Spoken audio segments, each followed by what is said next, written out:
baha biyyattii Dirree Dhawaa iddoo jireenya sabaaf sablammoota biqilchituu aartii fi aartistoota kan taate magaalaan Dirree Dhawaa erga hundeeffamtee waggoota 110 ol lakkoofsisteeti kan isiin jirtu.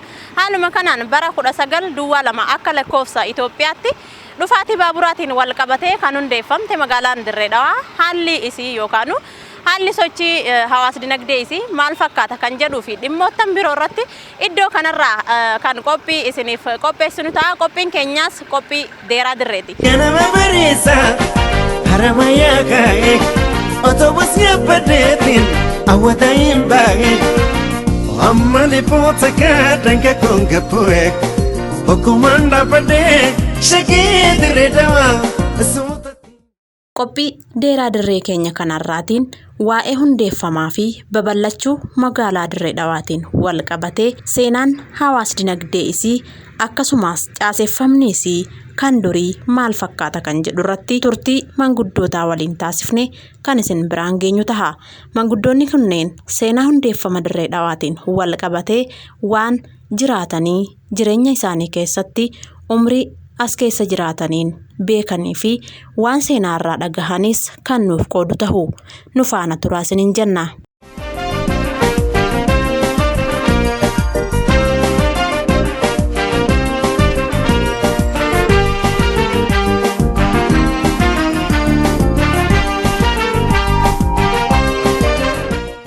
Dirree Dhawaan magaalaa guddittii biyyattii Finfinneerraa kiiloomeetira 515 fagaatteeti argamti.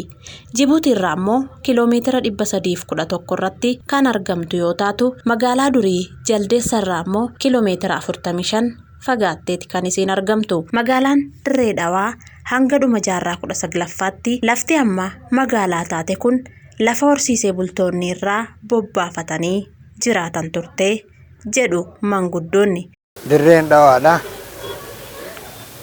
Biyya tana keessatti namuu Oromoo wanni ta'e alaan oolee Meettaa, Oborraa, Baabbilee hundinuu tiifattu ture. Biyya kana fidatan loon isaanii bakka kanatti inni tiisfatan guudhaan Dirree Dhawaa geeffadhaatti dhawaa. Nequun loonii asii ture. Teessoon looniitis asi. Maqaan itti hundeeffame kana ture.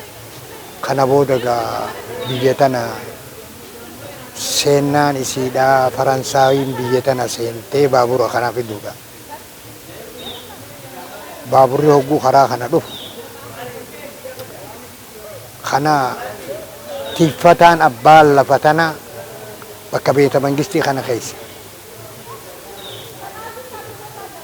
Teessoon isaa achi abbaan loonii hanga manaanii ilaa oloo kana tiiffataa ilaa lafa bakka amma jirru kanarraa eegallee hanqaa gaara kottee fardaa jedhanii ilaa kottee fardaatti abbaa kanaatti tiiffata. Dirree Dhawaa, Dirree Dhawaa, Dirree Dhawaattis ni jedhani, Dirree Dhawaattis ni jedhani.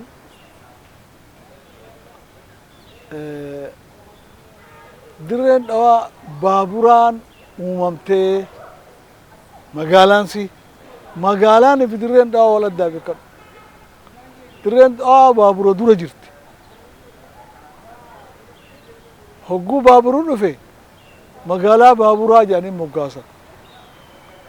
Abbootiin teenya sana duraa eessa deemtaa guujaan baaburattiin deema jedhan.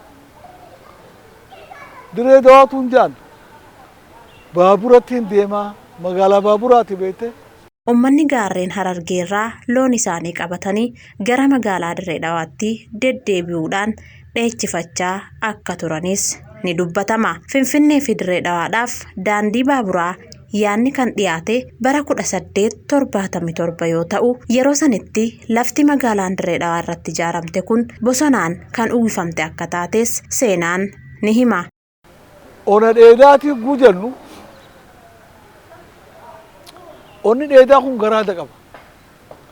Turkii hayaa gaashaa mareet kana amma akka jedhan kana garaada tokko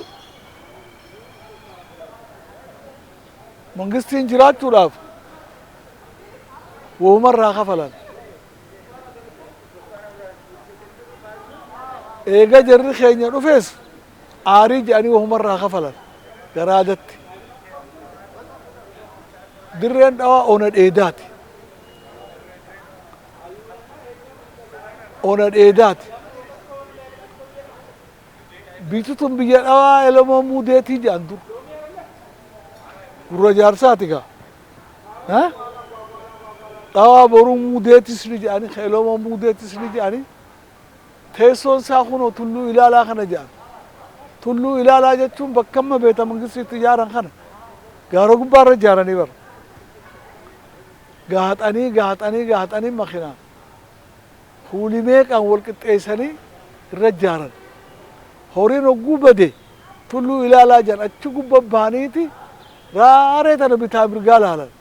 Dirree Dhawaan akka magaalaatti kan hundoofte baaburaa waliin bara 1902 taatus isaan duraas lafti kun akka turte seenaan manguddootarraa odeeffanne ni ibsa. Dirreen Dhawaa immoo baabura dura jirti. Lafa dheedaati. Baabura dura jiraachuusii maaliiftuu ragaadhaa yoo jedhu.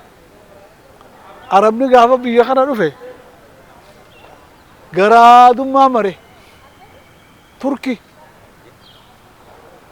gaafa Amiir Nuur gaafa Amiir Abdullaahi gaafa Amiir Maarree garaadummaa maran damiinummaa maran damiinaa fi garaanni afaan Amaaraa keessa hin jiru balabbaatti ani isaan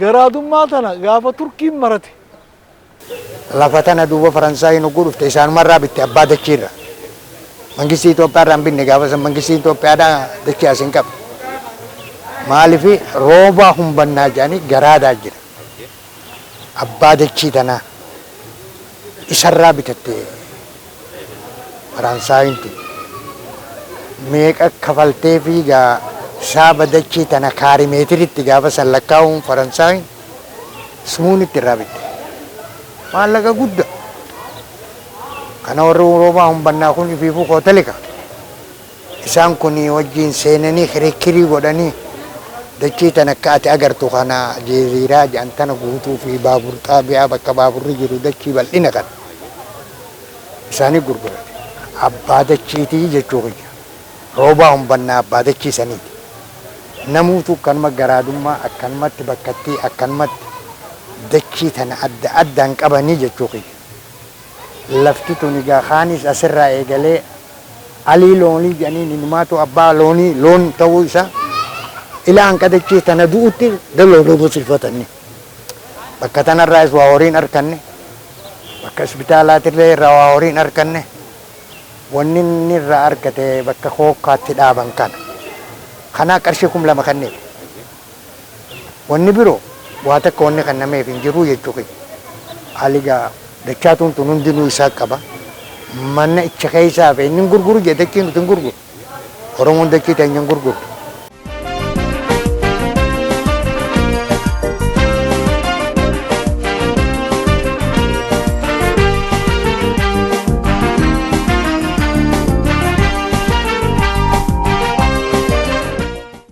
Sababa ijaarsa baaburaa fi daandii baabura Dirree Dhawaatiinis iddoowwan daldalaa tokko tokko hundeeffamuu kan eegalanii fi magaalittiinis akka magaalaatti saffisaan guddachaa akka dhufte warreen ragaa bahan ni jiru.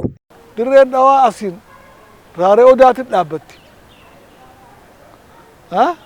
Harama magaalaan bal'achaa deemtu sana tun raaree odaati tun Dirree Dhawaati. Garaadummaan warraa reefu obboleessa kiyya dubbatee san laga shinyiilee gad deemu shinyiilee san dur harra shifaalee jedhaniin jedha harra shifaalee achirraa kaasi haga laga shamantariyaatiin achi aanu dhaabbatutti garaadummaa warra tokkooti kan imma Faransaayii gubbaa qubate kana ormi san kootalii kaaje obboleessa kiyya reefu akkas deemara kootalii kummaa tana Faransaayii nuuf fide ormi lafa tana gubbaa qubatu noole نوليتنا لبي قول أجيتي ها أبونا إندرياس فان كوتاليكا قولن هنگا أسيبهاني بيكون وبيكتين أولي لك أني مسسكان قدس مكائل جاني أچي جارن خدر ري دواتن وجي لكاوت درين دواتوني غرادوما غولكون غرادوما توني أمارو دوران سينجيغا ها وسوم من اللي كاسم دفن غرادوما جرتي أما درين دواتن وقوت أنا فرقا هري راخانو غرادوما ورا آدم موسى أجرّا ورا عمر علي أجرّا أرمخون غرغرة اتئانسي ها ورا علماء هوشي أجرّا اتئانسي ورا هاجي موسى أجرّا ورا هاجي علي أجرّا ورا موسى دبونو أجرّا ورا موسى دبونو ما خطة فرداخن أنكابي أذكتمان تو نما تورا جالي بروت كرادم مانغا دور أكسم فوري ديمي خفا بداتك أبي عندك أوريخنا فوري تورا موسى بنا و موسى دبنوت أتشي دبر ما سقو ديم تغرغرا ورا أميريتي غرغرا أتشي دبر ورا موسى إلموت أتشي دبر ورا ودايرجيت أتشي دبر وجه على أكرمتها أوليجت تجرادمان تندم Magaalaan Dirree Dhawaa hambaawwan adda addaati qabdi. Dhufaatii baabura lafaatiin wal qabatee bara 1902tti kan hundeeffamte Dirree Dhawaan bara 1908 irraa eegalee wantoonni garaagaraa keessatti ijaaramuu eegalan. Fakkeenyaaf manni barnootaa, manni maxxansaatii fi akkasumas hospitaallis ijaaramuu seenaan ni addeessa. Dirree Dhawaan onaa Franqalloo lafa olaantuu gama jalaatti dirree gammoojjummaa qabduu fi gama duubaatiin qilleensa qabbanaawaa fi oowwaa qabduudha. Haalli qilleensa isii gammoojjii ho'aa fi baddaa haa ta'u malee qilleensi magaalattii ho'aa fi goggogaadha. Qubsumaan lafa akka Dhangaggoo, Qarsaa, Laangay, Calanqoo, Qullubbii, Haramaayaa, Kombolcha, Huursoo, Erar, Haalchoo fi Sarkamaa wajjin daangaa ni qooddatti. Bittituun dur maqaansi gurguraannaa gaara gurraacha awraajjaansi osoo awraajjummaa kanan harkatin duratti immoo Qarsaa jala bulti. Qarsaa gibira achi galchan qoraanii fi qallaba gartee wanniidha achi galchan osoo maalaniin dhufinu duraan Kombolcha galchan jedhan oduu gaagurra jaarsaa Kombolchanuuf fagaate Qarsa nuu deebisaa jedhaniiti asii qoraanii fi waan qoonqoo daakanii geessan achi booda Dirree Dhawaa awraajjaa guutaate gurguraannaa gaara gurraachaa jedhanii moggaasan. Gurguraannaa gaara gurraachaan kun ittuma if barreega. Bara 1955 afa